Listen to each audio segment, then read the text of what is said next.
Avant de quitter ce monde, le pape François a révélé une vérité qui a stupéfié toute l'Église catholique. Une vérité concernant celui qu'il considérait comme son successeur spirituel, celui en qui il avait le plus confiance à un moment où l'Église se trouvait à un tournant décisif.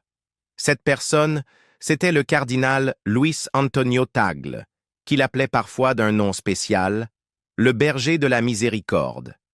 Qu'est-ce qui a poussé le pape François à placer une confiance si profonde en lui?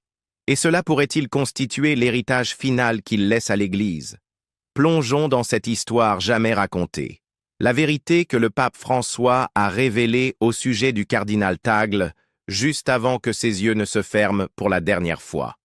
La mort du pape François est le signal mystérieux. Le matin du 21 avril 2025, le monde s'est réveillé au son des cloches d'église résonnant à travers villes et villages. De la basilique Saint-Pierre à Rome jusqu'aux petites chapelles nichées dans les montagnes d'Amérique du Sud, un message solennel fut partagé. Le pape François était décédé. À 88 ans, Jorge Mario Bergoglio, connu du monde entier sous le nom de pape François, a rendu son dernier souffle au palais apostolique. Son décès marqua la fin d'un pontificat qui, pendant plus de 12 ans, avait tenté de renouveler l'Église catholique, de la conduire au cœur des luttes contemporaines, du changement climatique à la justice sociale, et de la rapprocher des pauvres, des oubliés et des marginalisés. Au cours de ces derniers mois, la santé du pape s'était visiblement détériorée. Le 14 février, il fut hospitalisé pour une bronchite, une affection qui s'aggrava rapidement en pneumonie bilatérale. Des examens révélèrent ensuite une infection polymicrobienne, une complication agressive nécessitant une intervention médicale intense et complexe. Bien qu'il ait quitté l'hôpital le 25 mars, il restait affaibli et son emploi du temps fut considérablement allégé. Des sources internes au Vatican indiquèrent que le pape continuait à recevoir ses plus proches collaborateurs, mais ses apparitions publiques devinrent rares et brèves. Pourtant, peu s'attendaient à une fin aussi soudaine. Sa mort, survenue le lundi de Pâques, portait une charge symbolique qui ne passa pas inaperçue. Ce jour, célébré par les chrétiens du monde entier comme un temps de renouveau et d'espérance, devint un moment de réflexion et de deuil. C'était comme si le berger avait choisi l'aube de la résurrection pour entamer son dernier voyage. Mais encore plus intrigants que le moment de sa mort furent les signes subtils que le pape François avait laissés derrière lui. Des signaux indiquant une vision pour l'avenir de l'Église, et peut-être même un indice sur son successeur souhaité. Dans les semaines précédant son décès, François avait de plus en plus souvent évoqué la fragilité de la vie, l'urgence de la miséricorde et la nécessité d'une continuité dans la compassion. Ses homélies étaient marquées par un ton de douce urgence, comme s'il sentait que la fin était proche. Plus notable encore, lors d'une audience privée avec un groupe restreint de cardinaux début avril, François aurait profondément réfléchi à la nature du leadership. Selon des sources proches du Vatican, il aurait déclaré « L'Église a besoin d'un cœur qui écoute, pas seulement d'un esprit qui gouverne. Celui qui guide doit d'abord s'agenouiller aux côtés des blessés. » Cette déclaration, bien qu'elle ne nommât personne, fut largement interprétée par ceux présents comme une allusion à peine voilée au cardinal Luis Antonio Tagle, le prélat philippin connu pour sa profonde humilité et son engagement indéfectible envers les pauvres. De plus, les dernières apparitions publiques du pape François mirent étonnamment en lumière le cardinal Tagle. Lors de la messe chrismale du Jeudi Saint, le pape, affaibli mais déterminé, invita Tagle à prononcer une partie importante de l'homélie, un geste peu courant dans une célébration liturgique aussi centrale. Les observateurs remarquèrent l'émotion dans la voix de Tagle, la manière dont il parlait de service, d'amour et de sacrifice, des thèmes qui avaient défini le pontificat de François. Était-ce simplement une marque de respect envers un allié proche, ou bien quelque chose de plus, un adoubement silencieux, un signal de continuité? Le Vatican, fidèle à sa prudence, ne fit aucun commentaire officiel sur la succession. Pourtant, dans les couloirs du palais apostolique, les discussions avaient déjà commencé. L'Église entrait dans un temps de deuil, mais aussi dans un temps de choix. Allait-elle préserver l'héritage de François, le pape des périphéries, ou emprunter une nouvelle voie? Alors que les cardinaux se préparaient à se réunir en conclave, le monde retenait son souffle. Mais pour ceux qui avaient écouté attentivement, le message était clair. François avait montré la voie. Il appartenait désormais aux autres de la suivre. Le lien spirituel entre le pape François et le cardinal Tagle. La relation entre le pape François et le cardinal Luis Antonio Tagle ne relevait pas simplement de la hiérarchie ou d'une collaboration institutionnelle. C'était une profonde parenté spirituelle, née de valeurs partagées, d'une admiration mutuelle et d'un rêve commun pour l'Église. Bien qu'ils soient originaires de coins opposés du monde, l'un de Buenos Aires, en Argentine, l'autre de Manille, aux Philippines, leur cœur battait à l'unisson pour une vision de l'Église. Humble, compatissante et profondément enracinée dans la vie des gens ordinaires. Dès que le pape François accéda au pontificat en mars 2013, le monde sentit un changement. Il fut le premier pape jésuite, le premier issu d'Amérique latine et un chef spirituel qui choisit le nom de François, symbole de simplicité et de service, inspiré de saint François d'Assise. En quelques mois, il devint clair qu'il ne cherchait pas seulement à réformer les structures du Vatican, mais à transformer l'âme même de l'Église. Le cardinal Tagle, bien avant l'élection de François, était déjà reconnu pour son cœur pastoral et sa profondeur théologique. Nommé archevêque de Manille en 2011 par le pape Benoît XVI, Tagle devint rapidement une figure aimée non seulement aux Philippines, mais aussi sur la scène internationale, grâce à sa simplicité, ses homélies émouvantes et son engagement constant auprès des plus pauvres. Son style de leadership, fondé sur l'écoute plutôt que l'autorité, résonnait parfaitement avec le pontificat naissant de François. Leur chemin se croisa de manière significative lors du synode des évêques de 2012 sur la nouvelle évangélisation. À cette occasion, Tagle prononça une intervention marquante qui attira l'attention de nombreux responsables de l'Église. S'exprimant à Rome, il appela l'Église à adopter une posture d'humilité. L'Église doit apprendre à se taire, à écouter davantage qu'à parler. Ces paroles résonneront un an plus tard dans le ton même que le pape François allait adopter. Il n'était donc pas surprenant que, dès l'arrivée de François au pontificat, Tagle gravit rapidement les échelons au sein du Vatican.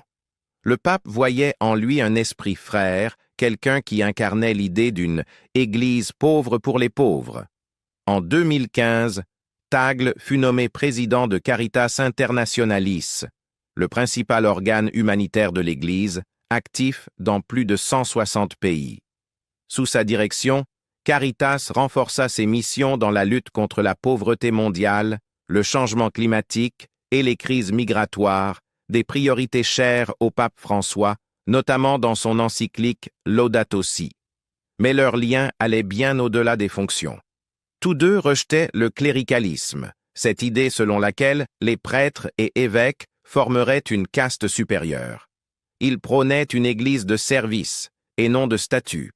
Tagle, souvent surnommé l'évêque des pauvres, menait une vie simple, voyageait avec peu d'accompagnateurs, portait lui-même ses valises et se rendait fréquemment dans les bidonvilles ou les zones frappées par les catastrophes. Le pape François admirait profondément cette attitude. En privé, François louait souvent l'humilité de Tagle. Lors d'une rencontre avec des évêques latino-américains en 2016, il aurait déclaré « Tagle n'a pas besoin qu'on lui dise comment être un berger. Il marche déjà parmi ses brebis. » Leur relation se renforça aussi par leur collaboration sur des réformes sensibles de l'Église. Lorsque François chercha à décentraliser l'autorité, confiant davantage de pouvoir aux évêques locaux, Tagle devint l'un de ses conseillers les plus écoutés. Et lorsqu'il s'agissait de promouvoir le dialogue interreligieux, notamment dans des régions marquées par des tensions entre chrétiens et musulmans, l'expérience de Tagle aux Philippines, pays à forte population musulmane, fut précieuse. En 2019, le pape François prit une décision cruciale. Il nomma le cardinal Tagle préfet de la Congrégation pour l'évangélisation des peuples, l'un des postes les plus influents de la curie romaine, historiquement connu sous le nom de Propaganda Fide. Cette nomination plaça Tagle à la tête des missions de l'Église dans le monde, en particulier en Asie, en Afrique et en Amérique latine, les régions où le catholicisme connaît encore une croissance dynamique. Cette décision fut perçue par beaucoup comme à la fois stratégique et symbolique. Elle montrait que le pape François préparait l'Église à un avenir où le leadership ne serait plus confiné à l'Europe, mais embrasserait le Sud global. Certains y virent même un signe que Tagle pourrait un jour devenir le premier pape asiatique. Au-delà des titres et des responsabilités, il existait une véritable affection personnelle. Dans ses interviews, Tagle appelait souvent François « Saint-Père », mais aussi « mentor » et « ami ». Il déclara un jour « Chaque fois que je lui parle, j'ai l'impression qu'il ne m'écoute pas seulement avec ses oreilles, mais avec son cœur. » Ce lien spirituel, forgé dans l'humilité, le service et les rêves partagés, est devenu l'une des relations les plus commentées au sein de l'Église. À mesure que la santé du pape François déclinait, la figure du cardinal Tagle prenait de plus en plus d'importance, et avec elle, la conviction qu'il n'était pas simplement un collaborateur fidèle, mais peut-être l'héritier de sa vision. Quand la tempête se lève, Tagle face à l'épreuve de la foi. Pour le cardinal Luis Antonio Tagle, la foi n'a jamais été un chemin confortable. Elle s'est forgée dans le feu des épreuves, façonnée dans l'ombre de la souffrance et testée au cœur de tempêtes tant littérales que spirituelles. Si beaucoup le perçoivent comme une figure souriante et douce, un homme chaleureux et humble, derrière ce visage bienveillant se cache un leader ayant affronté certains des plus grands défis du catholicisme contemporain. L'un des moments les plus marquants de la vie de Tagle et de son ministère public survint en novembre 2013, lorsque le typhon Haiyan, l'un des cyclones tropicaux les plus puissants jamais enregistrés, frappa les Philippines. La tempête fit plus de 6000 morts, déplaça des millions de personnes et anéantit des communautés entières. Dans les jours qui suivirent, alors que l'aide internationale tardait à arriver, c'est le cardinal Tagle qui se retrouva au cœur de la dévastation, offrant bien plus que des paroles. Il se rendit dans les zones les plus touchées, notamment à Tacloban, où des corps gisaient encore sans sépulture et où des survivants erraient au milieu des ruines à la recherche d'un espoir. Vêtu de sa simple soutane, Tagle marcha parmi eux, non pas en dignitaire, mais comme l'un des leurs. Il pleura ouvertement avec les familles en deuil, célébra la messe au milieu des gravats et déclara au monde « La douleur de notre peuple est la douleur du Christ ». Cet acte de solidarité profonde trouva un écho à l'échelle mondiale. Le pape François, profondément ému par la compassion de Tagle, visita lui-même les Philippines en 2015, déclarant que la souffrance du peuple philippin était une source spirituelle. Le leadership de Tagle à cette époque ne se traduisait pas par des discours grandiloquents ou des gestes politiques, mais par une présence constante, une écoute attentive et une incarnation de la miséricorde, les vertus mêmes que le pape François ne cessa de prôner. Mais la tempête ne soufflait pas seulement dans les vents et les vagues du typhon Haiyan. Une autre tempête, intérieure cette fois, grondait au sein de l'Église. À mesure que Tagle gagnait en notoriété, les critiques s'élevèrent également, notamment parmi les factions conservatrices de la hiérarchie catholique. Beaucoup voyaient son insistance sur la compassion et l'inclusivité comme une dérive dangereuse par rapport à l'orthodoxie doctrinale. Ses déclarations publiques en faveur des catholiques LGBTQ+, des mères célibataires et des personnes divorcées firent sourciller. Lors d'une interview en 2015, Tagle déclara « Nous ne pouvons pas étiqueter les gens comme pécheurs sans d'abord écouter leur histoire. L'Église doit accueillir avant de juger.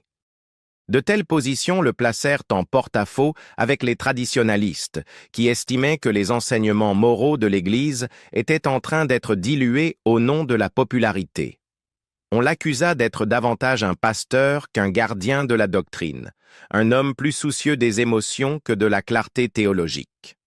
De plus, son influence croissante dans les réformes du Vatican, notamment en matière de transparence financière, le mit en conflit avec certaines structures de pouvoir bien établies.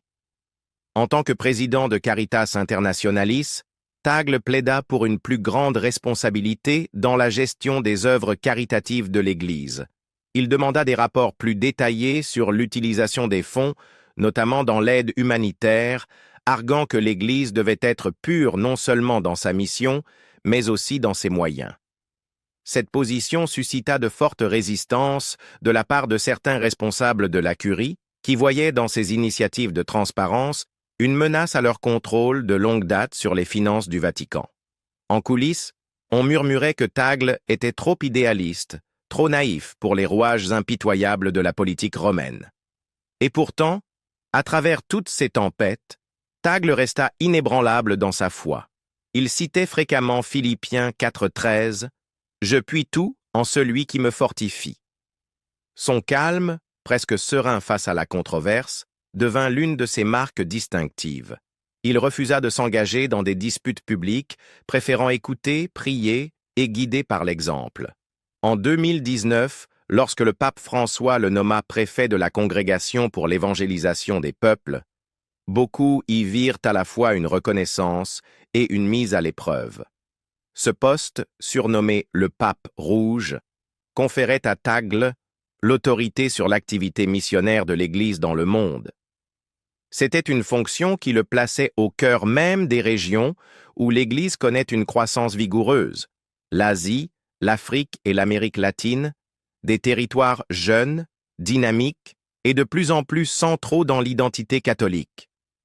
Mais avec ce nouveau rôle vinrent aussi de plus grandes attentes. Tagle saurait-il gérer les exigences complexes de la bureaucratie vaticane? Son cœur pastoral résisterait-il aux intrigues politiques de Rome? Un haut responsable du Vatican, sous couvert d'anonymat, confia « Tagle est aimé du peuple, sans aucun doute. Mais l'amour ne suffit pas à gouverner l'Église, il faut de la stratégie. » Le combat au sein de l'Église. Dans les couloirs du Vatican, le pouvoir ne s'exerce pas seulement à travers les titres et les fonctions, mais aussi à travers les idées. Et rares sont celles qui ont autant divisé l'Église que celles entourant le cardinal Luis Antonio Tagle. Bien qu'aimé par beaucoup pour son humilité et son approche pastorale, son ascension n'a pas été accueillie avec enthousiasme par l'ensemble de la hiérarchie ecclésiastique. Pour certains, notamment parmi les factions les plus conservatrices, Tagle représente une rupture dangereuse avec la stabilité doctrinale qui a longtemps caractérisé le catholicisme romain. Ces critiques voient en lui un perturbateur, quelqu'un qui, à leurs yeux, privilégie la miséricorde au détriment de la vérité et la compassion au détriment de la discipline.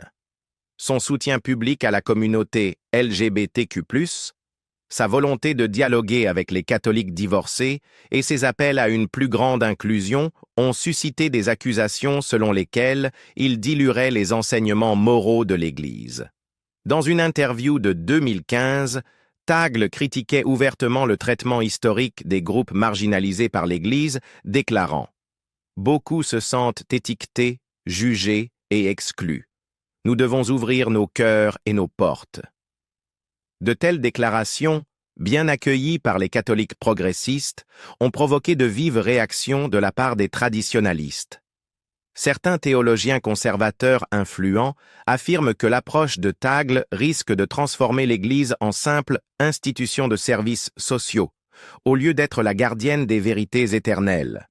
Ils redoutent que son insistance sur l'écoute et le dialogue mène au relativisme, où la doctrine deviendrait malléable face aux courants culturels et à l'opinion publique.